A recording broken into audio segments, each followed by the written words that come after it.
As A option buyer जब हम कोई ट्रेड प्लान करते हैं ना कि ये वाला एक रजिस्टेंस, यहाँ पे मैंने ये रजिस्टेंस रोके इस जगह पे, तो मार्केट पिछली बार यहाँ से गिरा और पिछली एक बार और इसने इसको टच करा, मात्र उस वक्त गिरा।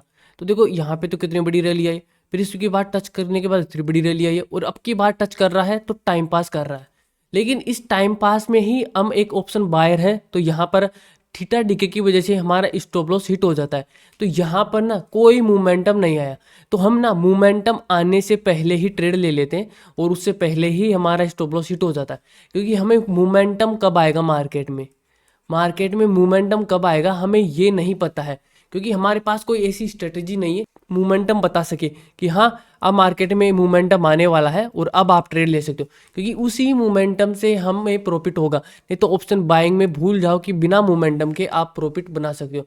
सेलिंग के लिए सही है, हाँ इस रेजिस्टेंस से गिरा, इससे भी गिरा, अब की बार भी हमने यहाँ पे सेल कर दिया इसका लो तोड़ने के बाद में, और यहाँ पे हमारा ऐसा लगा। सेलिंग के लिए सही है, लेकिन बाइंग के लिए हमें मोमेंटम चाहिए। जो ये वाले मोमेंटम ना कि इस हाई को तोड़ने पे हमने प्लान कर लिया, इसके लो का हमारा ऐसा है, तो ऐसी हमें स्ट्रेटेजी चाहिए जहाँ से मोमेंटम आ जाए। तो दोस्तों आज की इस वीडियो में मैं आपको एक ऐसी ही स्ट्रेटजी देने वाला हूँ, और ये स्ट्रेटजी भी बिल्कुल आपको हर स्ट्रेटजी की तरह प्रॉफिटेबल बना देगी। क्योंकि मैं जो भी आपको स्ट्रेटजी देता हूँ वो मैं खुद ट्राई और टेस्टेड करने के बाद में ही स्ट्रेटजी देता हूँ, जिससे मैं प्रॉफिटेबल बन गया हूँ। वही स्ट्रेटजी मैं आपको देता हूँ। जैसे आज मैंने यहाँ पे आपको टेलीग्राम ग्रुप में बता दिया था कि मैं यहाँ पे ट्रेड लेने वाला हूँ, और PNL भी मैंने आपको शेयर करता, यहाँ पे मैंने ट्रेड लिया था और 1:5 का मेरा रिस्क रिवार्ड था।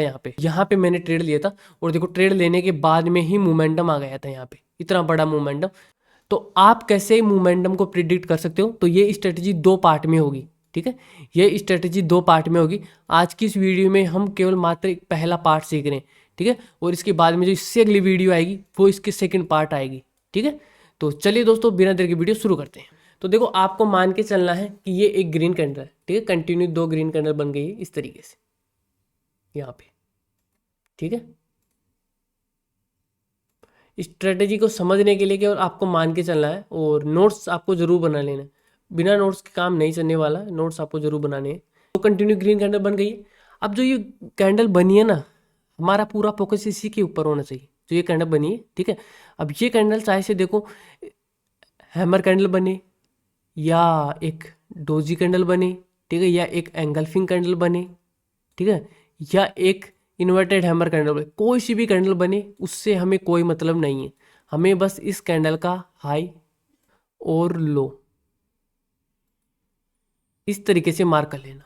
हाई और लो हमें इस कैंडल का मार्क कर लेना। कैंडल चाहे से कोई सी भी बने, बस हाई और लो को हमें मार्क कर लेना। अब इसके बाद में अब इस कैंडल के अंदर तकरीबन एक से ज़्यादा बननी चाहिए। एक कैंडल इसके अंदर बनती है नहीं चलेगा, इस कैंडल के अंदर 1 2 3 4 5 6 जितनी भी बने उतना हमारे लिए अच्छा है। और उन सारी कैंडल्स की ना क्लोजिंग अंदर होनी चाहिए। विक अगर बाहर निकल रही है तो कोई प्रॉब्लम नहीं है, लेकिन जो क्लोजिंग है ना वो इसी के अंदर होनी चाहिए। देखो ये विक बाहर निकल गई ना, कोई दिक्कत नहीं है, ठीक है। सारी कैंडल्स की अगर विक बाहर निकली हुई है तो कोई प्रॉब्लम हमें नहीं है। यहाँ पे देखो इसकी विक बाहर निकल गई मान लो, ठीक है, तो कोई मान लो कोई कैंडल इसी के अंदर बन गई है, ठीक है, इसी के अंदर क्लोज हो गई इस तरीके से, ठीक है। कलर मैटर नहीं करता है, कलर कोई भी मैटर नहीं करता है। इसके अंदर जो भी कैंडल्स बन रही है, ग्रीन बने रेड बने, कोई मैटर नहीं करता। लेकिन बस इतना सा हमें ध्यान रखना है कि जो हमने ये मार्क करे ना, ये ऊपर का लेवल और ये नीचे का लेवल, बस क्लोजिंग भाई इसी के अंदर होनी चाहिए। एक से ज़्यादा कैंडल्स इसके अंदर बननी चाहिए, एक नहीं चलेगी कि एक ही कैंडल बनी है इनसाइड कैंडल ही, नहीं, एक से ज़्यादा होनी चाहिए। अब देखो एंट्री कैसे लेनी है। जैसे ही कोई भी कैंडल अब इसके हाई के ऊपर क्लोज हो जाती है ना, यहाँ पे कि मान लो कि ये कैंडल इसके हाई के ऊपर क्लोज हो गई है, एकदम एंगल्फिंग टाइप की कैंडल क्लोज होनी चाहिए, ठीक है। यहाँ पे ये कैंडल क्लोज करी, वो कैंडल को क्लोज होने के बाद में जैसे ही इसका हाई ब्रेक होता है, हाई ब्रेक पे लेना ट्रेड, ध्यान रखना। फेक ब्रेकआउट भी होता है, फेक ब्रेकआउट की वजह से ही मैं नेक्स्ट वीडियो आपके लिए बनाऊंगा। तो इस वजह से जैसे ही कैंडल क्लोज करती है ऊपर की तरफ और इसका हाई ब्रेक होता है, हम यहाँ पे ट्रेड ले लेंगे, और जो हमारी पिछली कैंडल है उसका हमारा स्टॉप लॉस रहेगा, और 1:2 का हमारा टारगेट रहेगा। ध्यान रखना 1:2 कम से हम हमें टारगेट नहीं लेना, 1:2 का हमें टारगेट लेना ही लेना है, ठीक है। अब देखो चार्ट पे आपको अच्छे से समझ में आएगा। परजेंट में कोई कैंडल बन रही है कैसी, परजेंट के अंदर देखते हैं अपन, ठीक है। देखो ये एक कैंडल बन रही है, ये वाली प्रेजेंट में देखो मैंने हाई और लो मार्क कर लिया, ठीक है।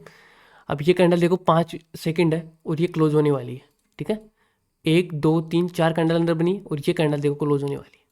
और ट्रेंड के साथ में यूज करना है इसको आपको कि ट्रेंड कौन सा चल रहा है। अभी मैं आपको ऐसे ही बता रहा हूँ, ठीक है। $1 का चला है और $2 का हमारा टारगेट रहेगा ये, ठीक है। ट्रेंड के साथ में यूज करोगे ना, इसकी एक्यूरेसी बहुत ही ज़बरदस्त आएगी। अगर बिना ट्रेंड आप यूज करोगे तो इसकी एक्यूरेसी 50 से 60% ही रह जाएगी, लेकिन अगर ट्रेंड के साथ में यूज करोगे तो मस्त इसकी एक्यूरेसी आने वाली है, ठीक है।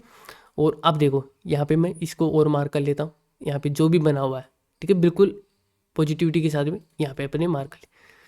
कैंडल ऊपर की तरफ क्लोज करिए, देखो 1 2 कैंडल थी, फिर ऊपर देखो कैंडल क्लोज करिए, हम यहाँ पे ट्रेड ले लेंगे, ठीक है।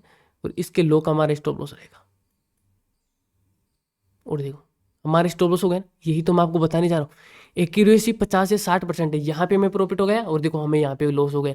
तो इसीलिए 1:2 का हमें टारगेट रहना और रूल और नियम के साथ में पूरी स्ट्रेटेजी को फॉलो करना हमें, ठीक है।